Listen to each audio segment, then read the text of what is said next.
Le réveil de Jean-Charles, oui, on en parlait, on en rêvait, on n'y croyait absolument pas, mais il l'a fait. Franchement, mec, t'as été incroyable et rien que cet épisode, il fallait plus que toute la saison. Bonjour à tous et bienvenue dans ce débriefing de l'épisode 14 de Koh-Lanta, le totem maudit. On va commencer par parler de l'épreuve du jour qui a été absolument incroyable avec un duel entre Bastien et Olga qui était absolument épique. On enchaîne avec la révélation de Jean-Charles, on ne l'a pas vu depuis le début de l'aventure, mais alors là on ne voyait que lui. Il a mené cet épisode du début à la fin d'une main de maître. Et enfin cet épisode nous aura confirmé que les ex-verts sont vraiment une bande de voyous. On commence par l'épreuve d'immunité du jour, un classique de Koh-Lanta, l'équilibre sur l'eau. Et comme souvent, on a pu se voir dès les phases éliminatoires se dessiner la finale, puisque sur les 4 passages éliminatoires, il y a eu 3 fois premier Bastien et deuxième Olga. Donc on voyait vraiment les choses se dessiner. Il y a juste un passage où Bastien a terminé 3e, il s'est un peu raté, mais globalement c'était Bastien en premier, Olga en deuxième. La finale se joue entre Bastien et Olga. Évidemment, de mon côté, j'avais Bastien comme favori. Favori uniquement parce qu'il avait gagné les phases d'avant. Mais sinon, je voulais voir gagner Olga, évidemment, parce qu'elle était en difficulté à ce moment-là de l'aventure. Et ce qui s'est passé, c'est que Bastien a pris de l'avance sur les 2 premiers passages, donc sur la poutre fixe et sur le pont de singe. Mais chose extrêmement surprenante, il s'est complètement raté sur les cordes. Pourtant, c'était son élément. C'est Denis qui avait dit ça dans la première phase, car dans la première phase il avait réussi à passer du premier coup, alors pas très vite mais quand même du premier coup, ce qui en soi est un exploit. Et là il n'a pas réussi à réitérer l'exploit, il est tombé 2 fois et c'est Olga qui a tiré son épingle du jeu, puisque elle, lors de la finale, a réussi à passer les cordes du premier coup. Et à ce moment là elle avait une étape d'avance et elle avait plus qu'à assurer, ou en tout cas il n'y avait pas d'exploit à faire pour conserver son avance et aller attraper en premier le totem. Bref, c'était une victoire un peu surprise, j'ai trouvé. En plus, il y a eu un ralenti assez magnifique parce que Olga, au moment d'arriver sur la dernière plateforme, a perdu l'équilibre et a failli retomber en arrière. Et finalement, ça n'a pas été le cas, elle a pu courir jusqu'au totem. Et puis en plus, d'un point de vue stratégique, on le verra par la suite, eh ben, c'était extrêmement important qu'Olga ait l'immunité sur cette épreuve. Jean-Charles maintenant, qui fait un épisode absolument extraordinaire. Il a extrêmement bien joué, au moins à 2 niveaux. Alors le premier truc, c'est que il dévoile l'alliance des Verts à Olga au moment où ils sont tous les deux à essayer de mettre en place une stratégie pour la suite. Et ben il se sert de sa connaissance de la stratégie des ex-Verts et du double jeu de Nicolas pour rallier Olga à sa cause, donc extrêmement bien joué. Évident, on l'avait plus ou moins vu venir, mais il n'empêche qu'il l'a fait et il l'a bien fait avec subtilité. En plus, il pousse Olga à prendre son courrier, il essaie de la conforter dans le fait que prendre son courrier c'est quelque chose de normal, qu'elle l'a mérité et qu'elle n'a pas à avoir honte de profiter du courrier de ses proches. Et ça, je pense que ça peut aussi la rapprocher affectivement de Jean-Charles et ça aide la stratégie. Et puis enfin, je pense qu'il est assez moteur dans la stratégie qu'ils ont mis en place et en particulier dans le mensonge. Il dit il n'y a pas du tout de problème de mentir aux autres, de mentir aux ex-verts, vu ce qu'ils nous ont fait, vu les situations difficiles dans lesquelles on a été. Surtout, mentons, ne disons rien à personne, cachons le fait qu'on a des indices et qu'on a pu choisir le courrier pour toi Olga. Il dit il n'y a pas de souci de savoir qu'il y avait une alliance d'ex-verts, moi ça me donne envie de jouer. Bah parfait, franchement parfait, change rien. Ensuite, qu'est-ce qu'il fait?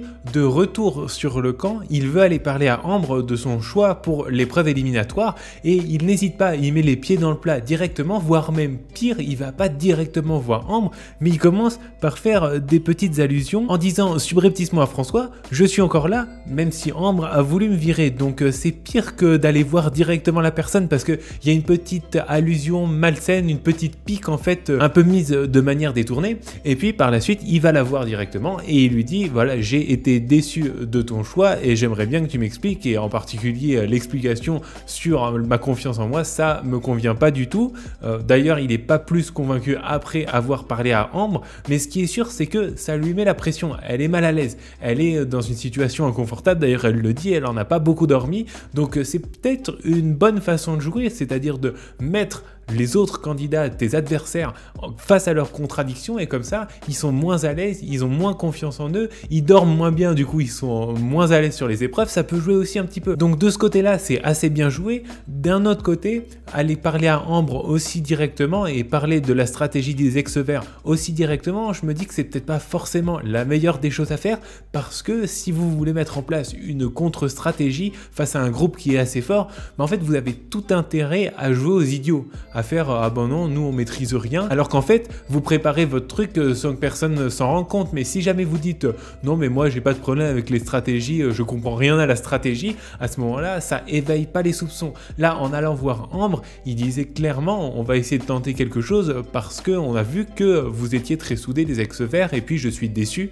que tu m'aies envoyé à l'épreuve éliminatoire. Donc voilà, être aussi franc, je sais pas si c'est forcément une bonne idée. Le fait est que ça ne lui a pas porté préjudice puisque il a su jouer très très bien sur un deuxième plan, à savoir il a réussi à convaincre Géraldine de voter avec lui.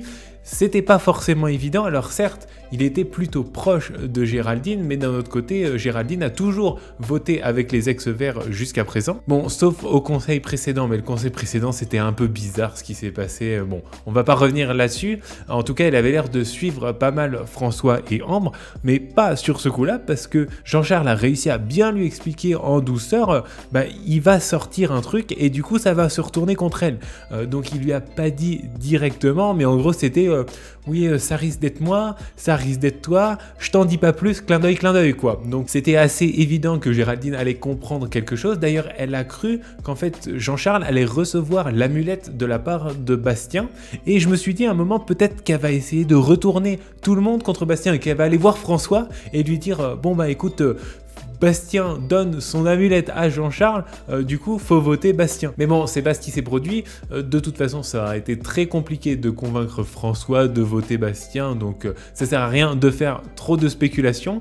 Ce qui s'est passé par contre, c'est que Jean-Charles a été aidé par Nicolas, qui a joué assez mal et qui a avoué de manière assez directe à Géraldine qu'il allait mettre ses deux votes contre elle pour se protéger. Et résultat, elle a été un peu énervée parce qu'elle s'est dit finalement, vis-à-vis des ex-verts, c'est moi qui prends tous les risques. Et c'est un peu ce qu'ils avaient fait à Maxime il y a 2 ou 3 épisodes où en fait Maxime, ça s'était joué à une chance sur 2 pour conserver la couverture de Nicolas. Si je me souviens bien, il n'avait pas voulu mettre son vote avec les ex-rouges. Et donc Géraldine se retrouve un peu dans la même position, c'est-à-dire mise en porte-à-faux à cause de la stratégie des ex-verts, et ça on peut comprendre que ça lui convient pas du tout, et c'est ce qui la pousse à mentir aux ex-verts quand elle retourne sous la tente après une longue discussion avec Jean-Charles et Olga. Les autres lui demandent qu'est-ce qu'il t'a dit, et elle répond il m'a juste demandé si j'allais voter pour lui, et je lui ai répondu oui. Alors bon, ils doivent pas être vraiment dupes, parce que apparemment ça a quand même duré assez longtemps. Donc si pendant tout ce temps il y a eu une question et une réponse, franchement moi je trouve ça un peu suspect, mais toujours est-il que on en arrive à Jean-Charles qui dit je pense qu'elle va nous suivre mais j'en suis pas sûr. Donc il a vraiment mis sa stratégie en place, mais bien sûr il a aucune garantie, il sait pas ce que Géraldine finalement va décider. Et puis la note humoristique de Nicolas, il s'est transformé en poète parce que ils sont quand même assez surpris de voir Jean-Charles parler autant avec Olga et Géraldine, et ils sont juste à une dizaine de mètres, ils peuvent pas entendre ce qui se dit, mais par contre ils voient très bien que ça discute, et évidemment ils se doutent de quelque chose. Et puis François qui renchérit, il a parlé plus en un jour qu'en un mois d'aventure. Et bah oui, mais il n'empêche que quand il parle, c'est pas pour rien. Si vous appréciez le contenu de cette vidéo, n'hésitez pas à liker, à partager, à commenter et à vous abonner. Ces derniers temps, j'ai eu pas mal de commentaires très sympas sous mes vidéos. J'ai eu aussi quelques nouveaux abonnés, donc franchement, ça fait très plaisir, ça motive pour faire les vidéos, donc surtout n'hésitez pas. Dans cet épisode, et surtout au conseil, on aura eu l'occasion de voir que les 3 ex-verts, ils ont vraiment aucun complexe à jouer hyper stratège et surtout hyper hypocrite. Ça commence avec Nicolas qui a eu une longue présentation et il dit qu'il veut montrer à son fils qui il est vraiment. T'as quand même joué un super double jeu bien clair quoi. T'as quand même fait croire aux ex-jaunes que t'étais avec eux, et puis comme ça t'as gagné leur confiance et t'as pu rapporter toute leur stratégie aux ex-rouges afin de te faire des amis dans les deux camps. Je sais pas, bon après moi, moi, je laisse la vie privée des candidats tranquille. C'est pas à moi d'exprimer des jugements là-dessus. Il dit qu'il fait Koh-Lanta parce qu'il veut montrer des choses à son fils. Bon, c'est un peu ambigu, c'est un peu bizarroïde, quoi. On sait pas trop à quel jeu il joue là-dessus non plus. Ambre, maintenant, elle accuse quasiment Jean-Charles de stratégie. Alors, c'est pas vraiment une accusation directe, mais elle dit quelque chose du genre, il se vantait de ne pas être stratège, et là, je découvre une autre facette. C'est au moment où il vient lui dire qu'il n'a pas apprécié son choix. Donc, en gros, elle espérait que Jean-Charles allait se faire envoyer à une épreuve éliminatoire et puis allait rien dire. Et puis, dès qu'il vient dire quelque chose, dès qu'il vient gueuler un peu, de manière hyper courtoise, c'est Jean-Charles. Là, il commence à dire, oui, je découvre une autre facette de la personnalité de Jean-Charles qui se vantait de ne pas être stratège. Franchement, de la part de la fille qui a éliminé froidement Loana, c'est quand même un peu gonflé, quoi. Et puis la Palme d'Or revient à François là-dessus, je vais pas m'étendre sur le sujet, la citation parle d'elle-même. On en est à un stade où il n'y a plus de couleur. Ah, ça, c'est celle-là, elle est collector quand même. Celle-là, elle est juste incroyable. Et puis il dit ça, il est sérieux, il n'y a pas de souci, tranquille. Et puis alors au conseil, c'était le festival, une explosion d'hypocrisie, ça partait dans tous les sens. C'était un feu d'artifice. Nicolas d'abord qui, même en facecap, après son élimination, nie d'un bloc avoir été stratège. Il dit je ne suis pas stratège, je suis resté droit, je n'ai jamais basculé du côté des rouges. Mais franchement, mec, t'as pas honte? Enfin, je veux dire, c'est pas que t'as pas honte, c'est qu'un jeu, on s'en fiche, tu vois. Moi, ça me fait marrer. Mais genre, on va jamais te croire, en fait, ça sert à rien, tu sais, il y a des caméras partout. Maintenant qu'on est en facecam, c'est bon, tu peux nous dire la vérité. J'ai joué double jeu, ça m'est retombé dessus, enfin, normal, quoi, il n'y a pas de souci. Non, lui, il continue à dire, non, j'ai été droit, je suis resté du côté des jaunes de bout en bout. Mais mec, on a regardé l'émission, je suis désolé. Ambre également, qui pendant ce conseil n'en démord pas, il faut dire qu'elle est bien provoquée ou bien plutôt relancée par Denis qui s'est posé les bonnes questions au bon moment. Qu'est-ce qu'il fait Denis quand il s'adresse à Ambre? Il lui parle de la confiance de Jean-Charles. Et oui, le thème préféré d'Ambre. Et en gros, elle instrumentalise plus ou moins la deuxième place de Jean-Charles pour prouver que quelque part, elle avait raison de l'envoyer dans une épreuve éliminatoire où il aurait pu perdre son aventure. Finalement, tout ça, c'était pour le bien de Jean-Charles et pour qu'il puisse gagner de la confiance en lui. Mais oui, bien sûr, continue, on va te croire. En plus, ce que j'ai bien aimé, c'est aussi qu'elle prend un petit air choqué quand ça parle d'une alliance d'ex-verts, alors qu'en facecam, elle disait clairement qu'elle voulait avoir Nicolas et François à côté d'elle sur les poteaux. Et puis, une fois de plus, le roi des mythos, ça reste quand même François qui utilise l'élimination de Loana pour expliquer qu'il n'y avait pas de stratégie d'ex-verts. Mais oui, c'est limpide. En fait, puisqu'on a éliminé Loana, ça veut bien dire que les ex-verts, mais c'est dans votre tête, les gars. Il n'y a pas de souci, il n'y a pas d'ex-verts, on est tous blancs et puis il n'y a pas de stratégie de couleur. Je vous l'ai dit plus tôt. On est dans un stade où il n'y a plus de couleur. Non, franchement, c'était magnifique, mais ce qui se passe en fait, c'est que je pense que tous, ils ont un peu peur parce que là, les ex-verts, ils se sont fait décimer d'un seul coup en quelque sorte.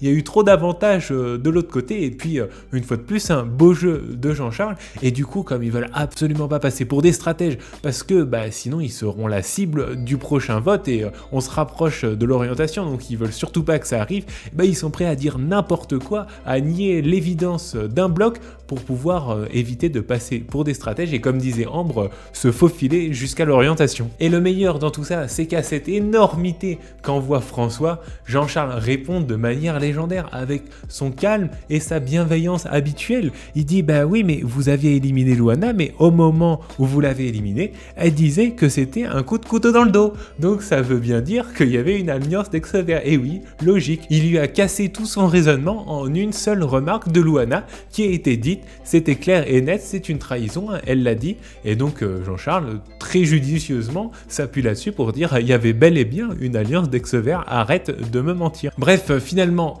masterclass de Jean-Charles, tout se déroule selon ses plans. Je vous mets ici le résultat des votes. Donc François et Ambre ont voté contre Jean-Charles, Nicolas et Bastien contre Géraldine avec le double vote de Nicolas. Donc c'était ce qu'ils avaient prévu, répartir entre Jean-Charles et Géraldine en 4 colliers, sauf que Géraldine a été convaincue par Jean-Charles et donc ils ont pu récupérer une 4e voix pour voter contre Nicolas. En quelque sorte, c'est une petite déception pour moi quand même parce que j'avais parié sur Nicolas pour la victoire finale dans cette édition, mais il y en a un qui a fait un très bon pronostic, alors certes beaucoup plus tardif puisque c'est marqué il y a 5 jours, Victor donc qui nous avait dit Olga gagne l'immunité, ça s'est réalisé, Jean-Charles trouve un collier ça c'est réalisé. Je pense que le coffre contient un indice pour le collier, ça c'est réalisé. Jean-Charles a son collier d'immunité et c'est un ver qui est éliminé ou Géraldine. Et c'était totalement réaliste puisque ça aurait pu être Géraldine si jamais elle s'était pas ralliée à Jean-Charles.